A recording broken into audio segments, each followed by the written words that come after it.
All right, gang, we're back. We'll do a quick video, hopefully quick, on the upgrades I did to my CB75. Friend of mine, Aaron, his name is Aaron, actually got a line on one, so I'm going to show him what I did. He asked me about the motor. So a while ago, well, let's talk about the motor that comes with it. This is the motor that comes with it. It's actually, I hear it's a router motor originally. There's this gear set in here. So when it goes on, this thing makes a lot of noise. So much noise. But I ended up getting a hold of my dust collector motor.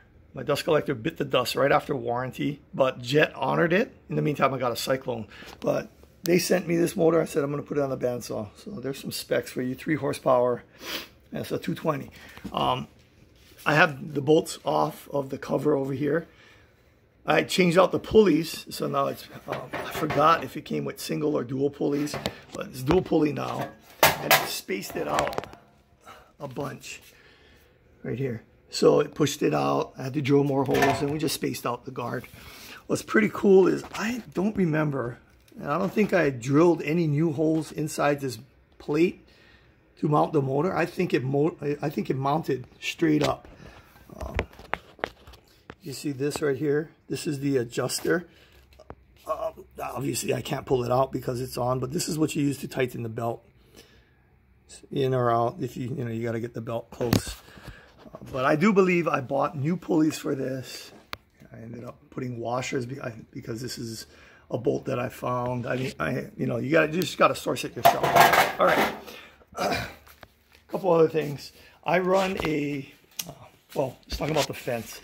You're going to build your own fence. I've run through a number of fences over the years, some higher, some lower, some short here, some short here. I'm playing around with this one right now. Seems to be working well for me, resawing both tops, backs, and I can actually do sides on this. I run a lubricant system. It's just here. I don't like keeping it on the ground. I find there's a lot of crap that goes inside and pollutes this. So I took it off the floor and I mounted it up higher. You see my air hose. So by the way, the air hose for the lubricant system, nice that I have my compressor right next to the saw. Super simple. Just drilled some holes and put some tie wraps on there. Doesn't get more difficult than that. Anyway, coming over here, I used to have a Micronizer Junior, but the parts got so expensive on that thing. I swapped over to a Noga. So my friend Paul over at Call Aloha actually swapped over to one of this. It's a really nice system. You can adjust the air here. This is how you turn it on, turn it off. That's it. Adjust the air there, and you adjust the fluid control right here at the nozzle. And you can angle the nozzle almost infinitely. So it's really good. And it doesn't take much.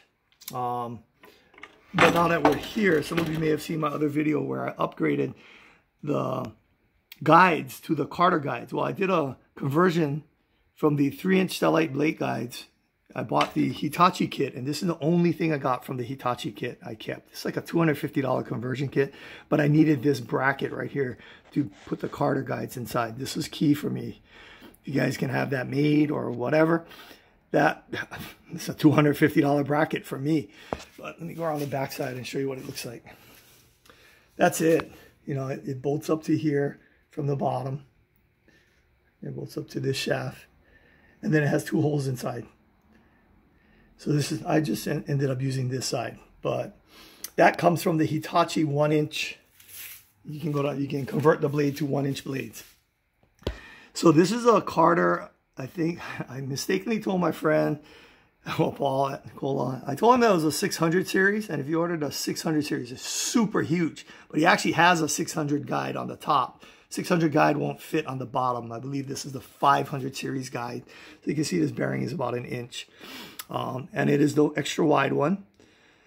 This bracket this shaft right here comes from Carter as well too. I believe this was a no, that's not a 25. I forgot, but there's a specific part number, but I ordered 2 of these. One for the top and then one for the bottom. And this is 500 series extra wide. I ended up getting the offset one. If you know what the Carter guides look like, there's an offset guide. No need.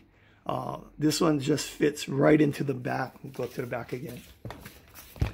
This one just fits right into the back of the guide. Right there. There's a hole, and then there's a thing on the bottom, a set screw on the bottom that holds this bracket in. Let's go around the front side. And we'll go to the bottom. So the bottom guide has that same bracket. You can see it in there. Kind of difficult to see. That's that same bracket as the top one. The bottom guide looks like this. Coming from the side, it actually fits in the original hole of the original bracket, and it's set with this piece right here. That's it.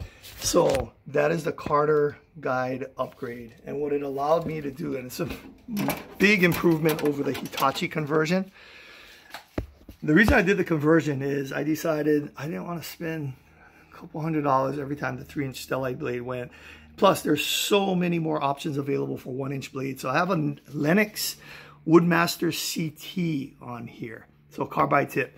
They actually make a TriMaster, which is a little bit closer gulleted, nicer cut. But this one right here, I would have stuck with the Woodmaster B.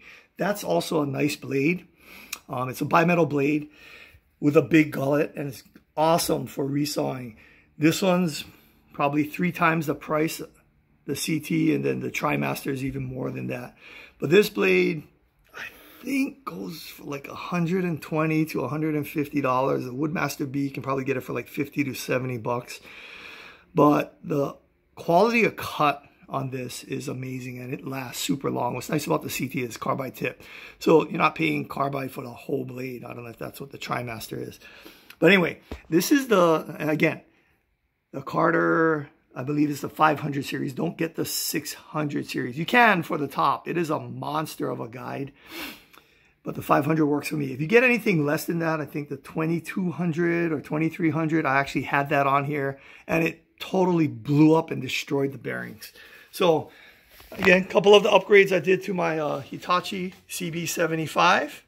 And go check out the other video where it's actually, I show a little resawing of some coal wood.